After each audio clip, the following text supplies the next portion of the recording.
आज उनकी हालत देखकर ये बिल्कुल भी नहीं लग रहा है कि उनकी उम्र मात्र 23 वर्ष है। इंडिया में केवल 2 महीने ही बीते थे, कार में यात्रा करते वक्त ट्रक से एक्सीडेंट हो गया।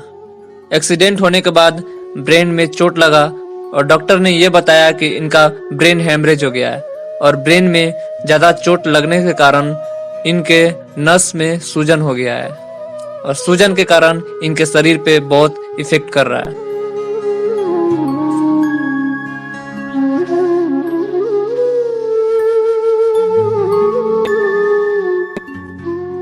इंडिया के हॉस्पिटल में कुछ दिन इलाज होने के बाद इनके हालात में सुधार नहीं आए और आर्थिक स्थिति खराब होने के कारण इनके घर वाले फिर नेपाल वापस लेकर आए।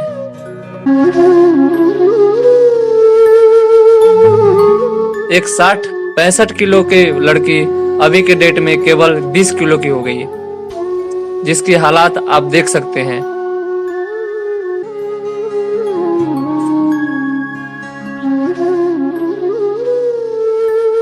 इस अदाकारा ने 23 साल की उम्र के अंदर बहुत सारी शोहरत हासिल की, लेकिन कुछ ही अरसे के अंदर इसकी हालत तब्दील हो गई। ऐसी बीमार हुई कि अपने बिस्तर से भी उठ ना सकी और आखिर में इसका इंतकाल हो गया। अल्लाह ताला हमारी ऐसी बीमारियों से हिफाजत फरमाए। दुनिया में इस वक्त जितने भी जराइम और गुनाह है, उनका सबब दुनिया की चाहत और मोहब्बत है। धोखाबाजी, चोरबाजारी, रिश्वत, मालो दौलत की लालच, बदउनवानी, बदकारी और दुनियावी लज्जतों के हासिल करने के लिए जायज़ और नाजायज़ की परवाह ना करना।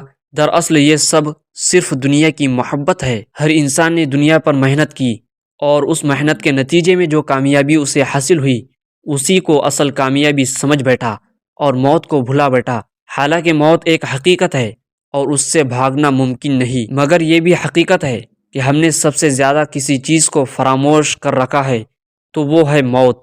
हम समझते हैं कि जिन्हें अपने हाथों से दफनाया, मौत तो सिर्फ उन्हीं के लिए थी। हम तो यहाँ पर हमेशा रहने वाले हैं। दुनिया की कितनी ही लज्जतें हमें हासिल क्यों ना हो जाए, लेकिन मौत एक दिन उन चीज़ों को बर्बाद कर देगी। ये बात खूब अच्छी तरह याद रखे कि दुनिया की मोहब्बत और अल्लाह ताला की मोहब्बत, ये दोनों बातें एक साथ जमा नहीं हो सकती, इसलिए कि ये सिर्फ ख्याल है। जब दुनिया की मोहब्बत दिल में समाई हो तो अल्लाह ताला की मोहब्बत कैसे दाखिल हो सकती है। इस वीडियो के बारे में आपकी क्या राय है, कमेंट करके हमें ज़रूर बताएं और अल्लाह ताला से दुआ करें कि हमारी ऐसी चीज़ों से हिफाजत फरमाए। वीडियो को लाइक और दोस्तों के साथ ज़्यादा से ज़्यादा शेयर करें और चैनल को सब्सक्राइब करें।